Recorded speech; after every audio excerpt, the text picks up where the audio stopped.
ರಾಜ್ಯ ಕಾಂಗ್ರೆಸ್ ಉಸ್ತುವಾರಿ ಕೆಸಿ ವೇಣುಗೋಪಾಲ್ ಪಕ್ಷದ ಪದಾಧಿಕಾರಿಗಳೊಂದಿಗೆ ಅಭಿಪ್ರಾಯ ಸಂಗ್ರಹದಲ್ಲಿ ತೊಡಗಿದ್ದಾರೆ. ಕೆಪಿಸಿಸಿ ಕಚೇರಿಗೆ ಆಗಮಿಸಿರುವ ವೇಣುಗೋಪಾಲ್ ತಂಡ ವಿವಿಧ ಹಂತದ ಕೆಪಿಸಿಸಿ ಪದಾಧಿಕಾರಿಗಳಿಂದ ಅಭಿಪ್ರಾಯ ಸಂಗ್ರಹ ಮಾಡ್ತಾ ಇದೆ. ಕೆಪಿಸಿಸಿ ಕಚೇರಿಗೆ ಪಕ್ಷದ ಕಾರ್ಯಾಧ್ಯಕ್ಷರಾದಂತಹ ದಿನೇಶ್ ಗುಂಡೂರಾವ್ ಕೂಡ ಆಗಮಿಸಿದ್ದು 2013ರಲ್ಲಿ ಸೋತ ಕೈ ಅಭ್ಯರ್ಥಿಗಳಿಂದ ಅಭಿಪ್ರಾಯ ಸಂಗ್ರಹ ಆರಂಭವಾಗಿದೆ. ಇನ್ನು ಮಧ್ಯಾಹ್ನ ಸಮನ್ವಯ ಸಮಿತಿ ಸಭೆ ನಡೆಯಲಿದೆ.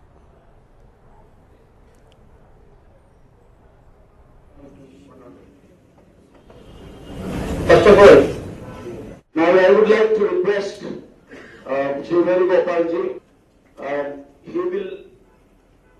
they will call one by one, then you can feel free to express whatever you feel to build the party, the departments and cells. So he will... yes, ರಾಜ್ಯ ಕಾಂಗ್ರೆಸ್ ಉಸ್ತುವಾರಿಗಳಾದಂತಹ ಕೆಸಿ ವೇಣುಗೋಪಾಲ್ ಪಕ್ಷದ ಪದಾಧಿಕಾರಿಗಳೊಂದಿಗೆ ಅಭಿಪ್ರಾಯ ಸಂಗ್ರಹದಲ್ಲಿ ತೊಡಗಿದ್ದಾರೆ. ಇನ್ನು ಕೆಪಿಸಿಸಿ ಕಚೇರಿಗೆ ಆಗಮಿಸಿದ್ದಾರೆ ವೇಣುಗೋಪಾಲ್ ಮತ್ತು ತಂಡ. ಈ ಒಂದು ತಂಡ ವಿವಿಧ ಹಂತದ ಕೆಪಿಸಿಸಿ ಪದಾಧಿಕಾರಿಗಳಿಂದ ಅಭಿಪ್ರಾಯ ಸಂಗ್ರಹ ಮಾಡ್ತಾ ಇದೆ. ಇನ್ನು ಕೆಪಿಸಿಸಿ ಕಚೇರಿಗೆ ಪಕ್ಷದ ಕಾರ್ಯಾಧ್ಯಕ್ಷರಾದಂತಹ ದಿನೇಶ್ ಗುಂಡೂರಾವ್ ಕೂಡ ಆಗಮಿಸಿದ್ದಾರೆ. 2013ರಲ್ಲಿ ಏನು ಕೈ ಅಭ್ಯರ್ಥಿಗಳು ಸೋತಿದ್ರು ಅವರಿಂದ ಅಭಿಪ್ರಾಯ ಸಂಗ್ರಹ ಆಗ್ತಾ ಇದೆ. ಇನ್ನು ಮಧ್ಯಾಹ್ನ ಇವತ್ತು ಸಮನ್ವಯ ಸಮಿತಿ ಸಭೆ ನಡೆಯುತ್ತೆ.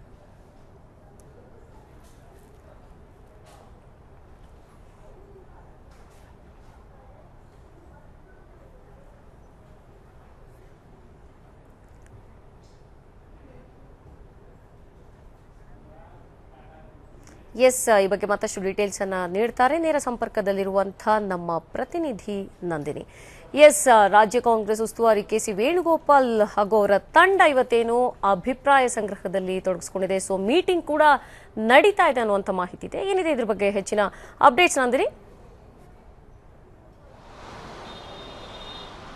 ಅಪರ್ಣ, ಬೆಳಗ್ಗಿನಿಂದ ಅಂದ್ರೆ ಕಳೆದ 3 ದಿನಗಳಿಂದ ರಾಜ್ಯ ಕಾಂಗ್ರೆಸ್ ಉಸ್ತುವಾರಿ ಹೊಣೆ ಹೊತ್ತಿರುವಂತಹ ಕೆಸಿ ವೇಣುಗೋಪಾಲ್ ನಗರಕ್ಕೆ ಆಗಮಿಸಿದ್ದಾರೆ. ಬೆಂಗಳೂರಿನ ಕುಮಾರಕೃಪಾ ಗೆಸ್ಟ್ ಹೌಸ್ ನಲ್ಲೇ ವಾಸ್ತವ್ಯ ಹೂಡಿದ್ದಾರೆ. ಅಂದಿನಿಂದ ಇಂದಿನವರೆಗೂ ಕಾಂಗ್ರೆಸ್ನಲ್ಲಿ ಮಿಂಚಿನ ಬೆಳವಣಿಗೆ ಆಗ್ತಿದೆ. ಇಂದಿನ ಕೊನೆಯ ದಿನದ ಅಪ್ಡೇಟ್ಗಳನ್ನ ಹೇಳೋದಾದ್ರೆ, ಬೆಳಗ್ಗೆ ಕುಮಾರಕೃಪದಲ್ಲಿ ಸಿಎಂ ಮನೆಗೆ ಹೋಗಿ ಉಪಹಾರ ಮುಗಿಸಿ ಅಲ್ಲಿಂದ ನೇರವಾಗಿ ಕೆಪಿಸಿಸಿಗೆ ಬಂದಿದ್ದಾರೆ. ಕೆಪಿಸಿಸಿ ಕಚೇರಿಯ ಮುಂಭಾಗದಲ್ಲಿ ಸದ್ಯ ನಾವಿದ್ದೇವೆ. ಈಗ ಕೆಪಿಸಿಸಿ ಕಚೇರಿಯಲ್ಲಿ ಕಾರ್ಯಕರ್ತರು ಪದಾಧಿಕಾರಿಗಳ ಜೊತೆಗೆ ಮಾತಾಡ್ತಿದ್ದಾರೆ. ಮುಂಚೂಣಿಯ ನಾಯಕರು ಅಂದ್ರೆ ಬಿಸಿ ಪಾಟೀಲ್ ಈಗಾಗಲೇ ಬಂದು ಒಂದು ಸುತ್ತಿನ ಮಾತುಕತೆ ನಡೆಸಿದ್ದಾರೆ. ಅವರು ಸಹ ತಮ್ಮ ಭಿನ್ನಾಭಿಪ್ರಾಯಗಳನ್ನ ವ್ಯಕ್ತಪಡಿಸಿದ್ದಾರೆ ಅಂತಾನೆ ಹೇಳ್ಬೋದು. ನಾಯಕರುಗಳಲ್ಲಿನ ಮಾತಿನ ನಡವಳಿಕೆ ಬದಲಾವಣೆ ಹಾಗೂ ಕೆಲವೊಂದು ಅಧಿಕಾರಿಗಳು ತಮಗೂ ಬೇಕು ಅನ್ನುವಂತಹ ಬೇಡಿಕೆಯನ್ನ ಇಟ್ಟಿರೋದು ಕೇಳಿರ್ಬೋದು. ಇನ್ನು ಕೆಸಿ ವೇಣುಗೋಪಾಲ್ ಅವರಿಗೆ ಕೆಪಿಸಿಸಿ ಕಚೇರಿಯಲ್ಲಿ ಮಾತುಕತೆ ಹಾಗೂ 1-to-1 ಪರಿಚಯಕ್ಕಾಗಿ ಸಾಥ್ ನೀಡೋಕೆ ಕಾರ್ಯಾಧ್ಯಕ್ಷರಾದಂತಹ ದಿನೇಶ್ ಗುಂಡೂರಾವ್ ಸಹ ಇಲ್ಲೇ ಮೊಕ್ಕ ಹೂಡಿದ್ದಾರೆ. ಇವತ್ತು ಮಧ್ಯಾಹ್ನ 3 ಗಂಟೆಗೆ ಸುದ್ದಿಗೋಷ್ಠಿಯನ್ನ ಮಾಡಿ ಇವತ್ತು 3 ಗಂಟೆಗೆ ಸಮನ್ವಯ ಸಮಿತಿ ಸಭೆ ಇದೆ. ಸಮನ್ವಯ ಸಮಿತಿ ಸಭೆಯಲ್ಲಿ ಸಿಎಂ ಸಿದ್ದರಾಮಯ್ಯ ಹಾಗೂ ಗೃಹ ಸಚಿವರಾದಂತಹ ಡಾಕ್ಟರ್ ಡಿ ಪರಮೇಶ್ವರ್ ಸೇರಿದಂತೆ ಸಚಿವೇತರೆಯರು, ಕೆಪಿಸಿಸಿಯ ಮುಖ್ಯಸ್ಥರು ಪ್ರತಿಯೊಬ್ಬರು ಸಹ ಭಾಗವಹಿಸ್ತಾರೆ. ಅವರ ಮಾತುಕತೆ ಮುಂದುವರಿಯುತ್ತೆ. ಮುಂದಿನ 2018ರ ವಿಧಾನಸಭಾ ಮಹಾ ಚುನಾವಣೆಯಲ್ಲಿ ಯಾವ ರೀತಿ ಗೆಲುವು ಸಾಧಿಸಬೇಕು ಅಂತ ಅದಾದ ನಂತರ ಸುದ್ದಿಗೋಷ್ಠಿ ಮುಗಿಸಲಿದ್ದಾರೆ. ಸುದ್ದಿಗೋಷ್ಠಿಯ ನಂತರ ಹೈಕಮಾಂಡ್ಗೆ ವರದಿ ನೀಡಲು ವಾಪಸ್ ಆಗ್ತಾರೆ ವೇಣುಗೋಪಾಲ್. ಅಪರ್ಣ. ಎಸ್ ನಂದಿನಿ, ಹಾಗೇನೆ 2013ರಲ್ಲಿ ಏನು ಅಭ್ಯರ್ಥಿಗಳು ಸೋತಿದ್ರು ಅವರಿಂದ ಕೂಡ ಪ್ರಮುಖವಾಗಿ ಅಭಿಪ್ರಾಯವನ್ನ ಸಂಗ್ರಹ ಮಾಡಲಾಗ್ತಿದೆ ಅನ್ನೋಂಥ ಮಾಹಿತಿ ಇದೆ. ಸೊ ಇದ್ರ ಬಗ್ಗೆ ಏನ್ ಹೇಳ್ತೀರಿ? ಅಂದ್ರೆ ಯಾರ್ಯಾರೆಲ್ಲ ಇದ್ದಾರೆ ಅಲ್ಲಿ, ಅದ್ರ ಬಗ್ಗೆ ಏನಾದ್ರೂ ಮಾಹಿತಿ ಇದೆಯಾ? ಅಪರ್ಣ, 2013ರಲ್ಲಿ ನೀವು ಈಗಾಗಲೇ ನೋಡಿರಬಹುದು. 2013ರಲ್ಲಿ ಕೆಲವೊಂದು ಅಭ್ಯರ್ಥಿಗಳು ಗೆದ್ದಿದ್ದಾರೆ, ಕೆಲವರು ಅಭ್ಯರ್ಥಿಗಳು ಸೋತಿದ್ದಾರೆ. ಆದ್ರೆ ಮತ್ತೊಮ್ಮೆ ಟಿಕೆಟ್ ಪಡೆಯೋದಕ್ಕೆ ನಿರಂತರವಾಗಿ ಪಕ್ಷದಲ್ಲಿ ಕಾರ್ಯಕ್ರಮಗಳನ್ನ ಮಾಡ್ಕೊಂಡಿರ್ತಾರೆ. ಈಗ ಸದ್ಯದವರೆಗೂ ಸಹ ಯಾರೊಬ್ರು ನಾಯಕರುಗಳು 2013ರಿಂದ ಆಗಮಿಸಿಲ್ಲ. ಉಳಿದಂತೆ ಈ ಹಿಂದೆ ಇದ್ದಂತಹ ಕೆಲವು ನಾಯಕರು ಆಗಮಿಸ್ತಾರೆ. ಅಂದ್ರೆ ಈಗಾಗಲೇ ಅಪಾಯಿಂಟ್ಮೆಂಟ್ ತಗೊಂಡಿದ್ದಾರೆ 1-to-1 ಮಾತುಕತೆಗಾಗಿ. ಅವರು ಕೆಲವರು ಆಗಮಿಸ್ತಾರೆ ಅಂತ ನಿರೀಕ್ಷೆ ಇದೆ. ಇನ್ನು ಸಿಟ್ಟಿಗಿರುವಂತಹ ಕಾರ್ಪೊರೇಟರ್ಗಳು, ಮಾಜಿ ತೆರಿಗೆ ಮತ್ತು ಆರ್ಥಿಕ ಸ್ಥಾಯಿ ಸಮಿತಿಯ ಅಧ್ಯಕ್ಷರಾದಂತಹ ಶಿವರಾಜ್ ಸೇರಿದಂತೆ ಹಲವು ನಾಯಕರು ಒಬ್ಬೊಬ್ಬರೇ ಬಂದು 1-to-1 ಕೆಲಸಗಳನ್ನ ಮುಗಿಸ್ಕೊಳ್ತಿದ್ದಾರೆ. ಇವತ್ತಿನ ಸಮನ್ವಯ ಸಮಿತಿಯ ಸಭೆ ಸಾಕಷ್ಟು ಮಹತ್ವ ಪಡೆಯಲಿದೆ. ಈ ಸಭೆಯ ಮುಖ್ಯಾಂಶಗಳನ್ನ ಆಧರಿಸಿ ಕೇಂದ್ರದ ಹೈಕಮಾಂಡ್ಗೆ ತಮ್ಮ ವರದಿಯನ್ನ ವೇಣುಗೋಪಾಲ್ ನೀಡಲಿದ್ದಾರೆ. ಅದರ ಆಧಾರದಲ್ಲಿ ಕೆಪಿಸಿಸಿ ಅಧ್ಯಕ್ಷ ಬದಲಾವಣೆ ಹಾಗೂ ಮುಂದಿನ ಚುನಾವಣೆಯಲ್ಲಿ ಬ್ಲಾಕ್ ಮಟ್ಟದಲ್ಲಿ, ಬೂತ್ ಮಟ್ಟದಲ್ಲಿ ಯಾವ ರೀತಿಯ ಬದಲಾವಣೆಗಳನ್ನು ತರಬೇಕು ಅನ್ನುವಂತಹ ಮಾಹಿತಿ ಸಹ ಹೊರಬೀಳಲಿದೆ. ಅಪರ್ಣ. ಎಸ್ ನಂದಿನಿ, ಮತ್ತೊಂದು ಕಡೆ ಅಫ್ಕೋರ್ಸ್ ನೀವು ಹೇಳಿದಾಗೆ ಈ ಒಂದು ಚರ್ಚೆ ಏನಿದೆ ಅದೆಲ್ಲವೂ ಕೂಡ 2018ರ ಒಂದು ಚುನಾವಣೆಗೆ ನಿಜವಾಗ್ಲೂ ಒಂದು ಮುನ್ನುಡಿ ಅಂತ ಹೇಳ್ಬೋದು. ಬಟ್ ಇನ್ನೊಂದು ಕಡೆ ವಿಶ್ವನಾಥ್ ಅವರು ಕೂಡ ಒಬ್ಬ ಹಿರಿಯ ಕಾಂಗ್ರೆಸ್ ವ್ಯಕ್ತಿ. ಸೊ ಅವರು ಕೂಡ ಈ ಒಂದು ಪಕ್ಷವನ್ನು ತೊರೆದು ಹೋಗ್ತಾರೆ ಅನ್ನುವಂಥ ಒಂದು ವದಂತಿ ಇತ್ತು. ಸೊ ಅದು ಏನಿದೆ ಅಂತ ಅದ್ರ ಬಗ್ಗೆ ಏನಾದರೂ ಅಪ್ಡೇಟ್ಸ್ ಇದೆಯಾ? ರೀಸೆಂಟ್ ಅಪ್ಡೇಟ್ ಏನಾದ್ರು? ಅಪರ್ಣ, ಕ್ಷಣಕ್ಕೂ ಹಿರಿಯ ಮುಖಂಡರಾದಂತಹ ಕಾಂಗ್ರೆಸ್ ವಿಶ್ವನಾಥ್ ಅವರು ಪಕ್ಷವನ್ನು ತೊರೆತಾರೆ ಅನ್ನೋದ್ರ ಬಗ್ಗೆ ಅಪ್ಡೇಟ್ ಆಗ್ತಾನೆ ಇದೆ.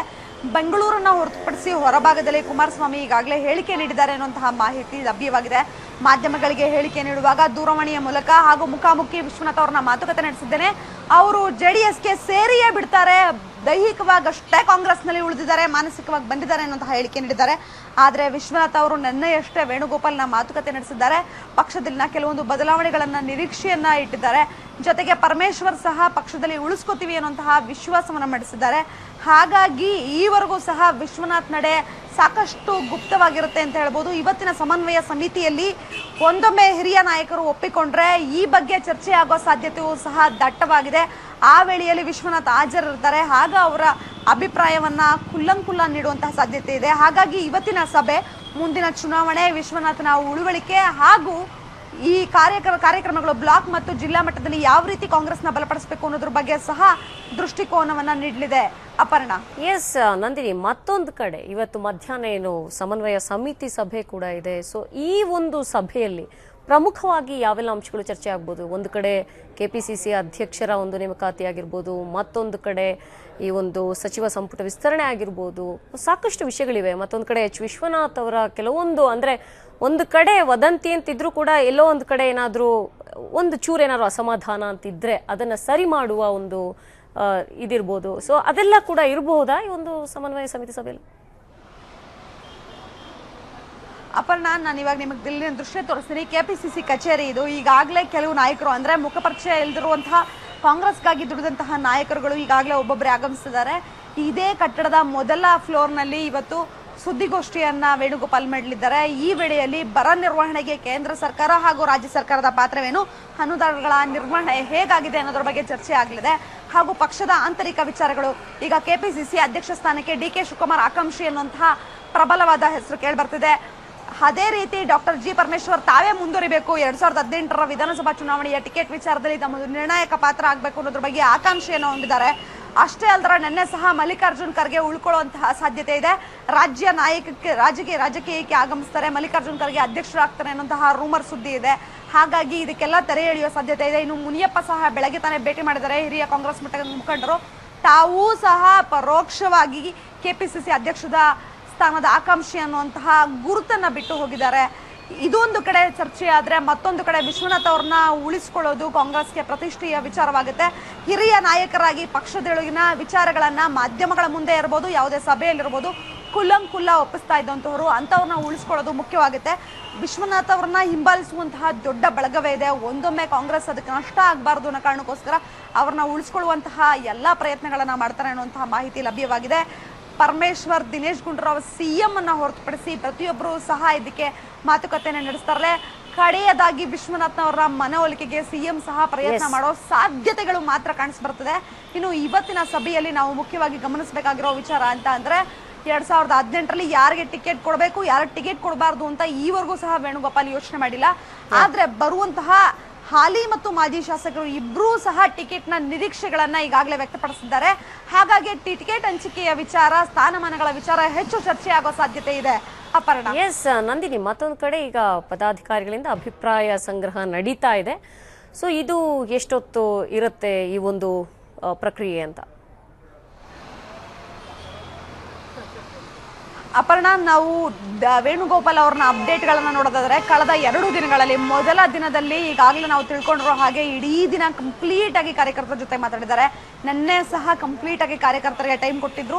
ಇವತ್ತು ಬೆಳಗ್ಗೆ ಮಾತ್ರ CM ಮನೆಗೆ ಆಹ್ವಾನ ಇತ್ತು ಅನ್ನೋ ಕಾರಣಕ್ಕೆ CM ಮನೆಗೆ ಹೋಗಿ ಬಂದು ಈಗಲೂ ಸಹ ಬೆಳಗ್ಗೆ 11 ಗಂಟೆಯಿಂದ ಮಧ್ಯಾಹ್ನ 2:30ವರೆಗೂ ನಿರಂತರವಾಗಿ ಸಮನ್ವಯ ಸಮಿತಿ ಆರಂಭವಾಗುವುದಕ್ಕೆ ಮೊದಲಿನವರೆಗೂ ಕಂಪ್ಲೀಟ್ ಆಗಿ ಕಾರ್ಯಕರ್ತರಿಗೆ, ಪದಾಧಿಕಾರಿಗಳಿಗೆ, ಬ್ಲಾಕ್ ಅಧ್ಯಕ್ಷರಿಗೆ, ಬೂತ್ ಮಟ್ಟದ ಕಾರ್ಯಕರ್ತರಿಗೆ, ಮುಖ್ಯವಾಗಿ DCC ಅವರಿಗೆ ಹೆಚ್ಚು ಸಮಯವನ್ನು ನೀಡೋ ಸಾಧ್ಯತೆ ಇದೆ. ತದಾದ ನಂತರವಷ್ಟೇ ಸಚಿವರು, ಶಾಸಕರು ಒಬ್ಬೊಬ್ಬರೇ ಬಂದು ತಮ್ಮ ಹೂಗುಚ್ಚುಗಳನ್ನು ನೀಡೋ ಮೂಲಕ ವೆಲ್ಕಮ್ ಅನ್ನ ಹೇಳಿದ್ದಾರೆ. ಕೆಲವು ಟಿಕೆಟ್ ಕಂಟಿನ್ಯೂ ಮಾಡಿ ಅನ್ನುವಂತಹ ಬೇಡಿಕೆಯನ್ನ ಇಟ್ಟಿದ್ದಾರೆ. ಈ ಬೇಡಿಕೆಯನ್ನ ಆಧರಿಸಿ ಸಮನ್ವಯ ಸಮಿತಿ ಸಭೆ ನಡೆಯುತ್ತೆ. ಸಭೆಯ ನಂತರ ಸುದ್ದಿಗೋಷ್ಠಿಯಲ್ಲಿ ಮಾಧ್ಯಮಗಳಿಗೆ ಮಾಹಿತಿ ನೀಡ್ತಾರೆ. ಓಕೆ, ಧನ್ಯವಾದ ನಂದಿನಿ ತಮ್ಮೆಲ್ಲ ಮಾಹಿತಿಗಾಗಿ.